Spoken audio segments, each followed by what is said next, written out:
கவின் வீட்டுக்கு போனீங்கன்னா எங்களோட ட்ரெஸ்ஸிங் ரூம்ல பாத்ரூம் போற வழியில டோரு திறந்தோனையும் லெஃப்ட் சைட்ல கீழால இருக்கிற ஃபர்ஸ்ட் ட்ரா அது ஒன்று மட்டும்தான் லாக் பண்ணி வச்சிருக்கேன். அதில் தான் என்னோட ஜுவல்ஸ் எல்லாம் இருக்கு. அதில் மாமாவும் பாப்பாத்தியமாவும் வச்சு தந்த ஜுவல்லு, அவங்க வச்சு அந்த கவின் வீட்டில் வச்சு கொடுத்த ஜுவல்லு, மயில் பெண்டன்ட் போட்ட ஜுவல்லு,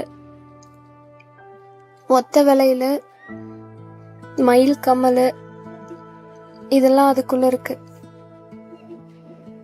அதுக்கு பக்கத்துல இருக்க ரைட் சைட்ல ஃபர்ஸ்ட் ட்ரால ஒரு சின்னோண்டு பாக்ஸ்ல என்னோட கொலுசு, நீங்க முதல்ல எனக்கு எடுத்த அந்த செயினை,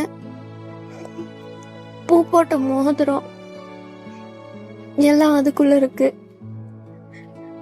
அதுக்கப்புறம் இன்னொரு ட்ரெஸ்ஸிங் ரூம்குள்ள போனா பச்சை கலர் ட்ராலி நீங்க வாங்கி கொடுத்தது,